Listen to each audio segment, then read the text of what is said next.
welcome back to the Talking Rangers channel. I'm absolutely delighted to be finally bringing you a video that is based around an actual QPR game. Finally not one from years and years ago. We've got some actual game related content. We've got a game on Saturday against Barnsley and I cannot wait to watch the odds back in action. Are we going to make the late surge to the playoffs? We will soon find out. But before we get into previewing this game, I just want to say sorry and apologise for the lack of content recently. I've just finished my university exams and there's loads of content that's going to be coming to the channel very, very shortly. We're going to be previewing lots of matches, obviously the 9 games we have left of the season. We're going to be doing post-match thoughts, we're going to be interviewing other fans and other guests. You have to wait and see who those will be. And also the Rangers Roundup's going to be returning and you are also going to see the second part of ranking charts and other videos like that. If that isn't a reason to subscribe, then I don't know what is. Go down and hit the subscribe button, hit like and hit the bell icon to be notified whenever I upload another video. So, no further ado, let's get into previewing this fixture on Saturday. So to start off, let's cast our minds back to last week when we played 2 friendly games. And they didn't really go too well. Hello darkness, my old friend. Let's not dwell on that. Let's move on to Barnsley. Now, Barnsley is sat 24th in the Championship. That's a fantastic opportunity to capitalise and gain 3 points and move ourselves up the Championship table and towards the 6th spot. Can we do it? We'll have to wait and see. Knowing QPR, we're going to struggle more because they're a bottom side than they are a top side. For prime example, we beat Leeds this season at home, but then we lost 5-3 to Barnsley early in the season. So let's compare the 2 sides. Before the season was postponed, Barnsley lost their last 2 games. Sounds good, right? But just before that, they won all 3. They won 3 on the bounce, and let's hope on Saturday that they do not return to winning ways. In terms of QPR, we all know the last game, we played Preston away. What a fantastic victory that was. Hopefully we can get back-to-back wins. Before that game, well, that was the 1 of 5 unbeaten run where we won 3 out of 5. Some fantastic form, and it was really unfortunate that the season was postponed at such point when we started to hit that ground running. You know, we were looking fantastic, and let's just hope that we can continue where we left off. I hate casting our minds back to bad results like the 2 friendlies and the 5-3 loss to Barnsley earlier in the season, but what does make for pretty reading is that Barnsley have only averaged 0.89 goals on the road this season, and at home QPR have averaged 1.95 goals. Sounds good, right? So if we divulge into Barnsley's style of play, they're an aggressive side. They like to play the offside trap, they like to control the ball in the opposition half, and they like to take loads of shots, both inside and outside the box. So with all those shots, they average 14.1 shots per game, which is the 4th highest in the Championship. Pretty impressive, right? But then they rank the 3rd lowest for goals scored. So it's pretty obvious they're not the most clinical side in the league. They do, however, have a good striker in Corley Woodrow, who has scored 14 goals in this season, which is pretty impressive for a relegation-threatened side.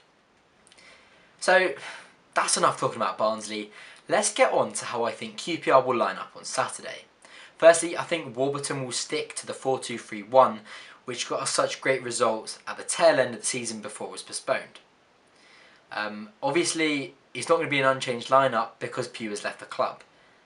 That's going to mix opinion. I will touch upon that in another video. But starting off the team, I think Kelly will be the one starting between the sticks. I don't really think Lumley's going to be coming close for the starting spot, sadly. But yeah, I think Kelly will be the starting goalkeeper.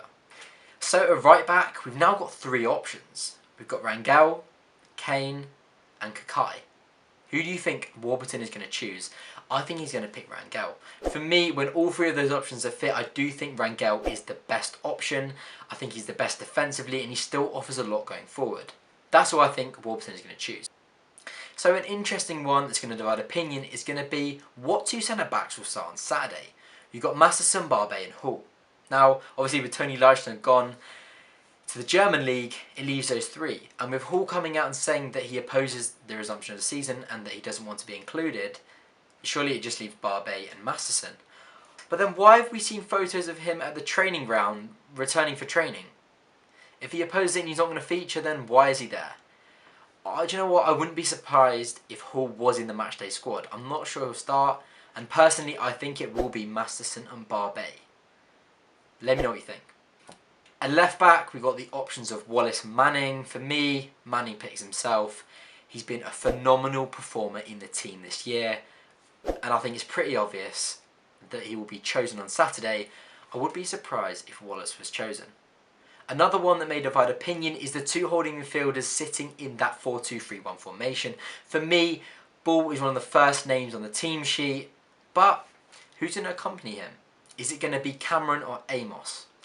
Again, it's a close call. They're very, very close in terms of ability, I feel, and what they offer to the team. I've got a feeling that on Saturday he's going to choose Cameron. I would not be surprised if he chose Amos. I think they're both very similar. Do you think it's going to be Amos or do you think it's going to be Cameron? I think Cameron. Now for the three in front of those two holding midfielders, Eze and Samuel, without a doubt, will be starting if they are fit on Saturday. You'd hope so, right? I'd be pretty disappointed and a bit bamboozled as to why they're not, if they do not play on Saturday. But it's who is going to play in the third role in those attacking midfield roles. I think it's going to be Chair. If you look at the games we were undefeated at the tail end of the season, Pugh was actually the one starting in those 5 games, but he's obviously left the club now. You could look at other options like Jack Clark, but I think it's got to be Chair. I think it's got to be Samuel, Eze and Chair. I mean, those three are going to interchange position throughout the game. You can see Eze drifting off from the left to the inside. You can see him play through the centre. You're going to see Samuel switching wings. Don't get too fixed on the positioning of those, but I think it will be those three that are just behind the striker. And that striker, it's got to be Hugo. It's got to be Hugo, right? I can't see Warburton picking anybody else. Ote is obviously in the squad after being recalled from his loan at Bradford, but I can't see him playing. So for me, Hugo leading the line finishes off the team that I think we will be playing with against Barnsley on Saturday. So, what do I think the final score will be on Saturday? Well, if we look at Barnsley's defensive capabilities, they really struggle defensively in wide areas, counter-attacks, and for set pieces. Now, those are 3 areas that we can really, really hurt them. I think, Bright on the break with its electrifying pace could split them apart. I mean, Eze's prowess, Chair, Hugo, I think we have got the tools to fragment this Barnsley defence and take the game to them. But I do see us conceding. I see us getting an early goal. I see them scoring and I see us getting a winner. I think we will win 2-1. However, if the form of our attacking line, if it's Chair, Samuel and Eze playing and they carry on their phenomenal form they did before the season was postponed, I think we could smash them. I really do. But I'm going to be conservative and I'm going to go for 2-1. Right, this is where I want you guys to get involved. Comment down below what you think the score will be on Saturday. If you get the score correct, I will show your comment in the next video. All you got to do is comment the score. Interesting to see what you guys think the score will be. So that is a wrap for my preview for the game on Saturday against Barnsley. Fingers crossed we can get the 3 points and enjoy the end of the season and potentially flirt with the playoffs. Who knows what can happen? I'm not ruling it out. But yeah, let me know what your score predictions are in the comment section down below. Just a quick one, if you haven't already seen, I'm running a poll for a match-worn, signed Rangel shirt. All you've got to do is donate £5 to the NHS and you're entered in the chance to win this shirt. Link below, down in the description. Make sure you subscribe and I'll see you in the next one. Enjoy Saturday, going to be great to have the R's back. And I'll see you post-game.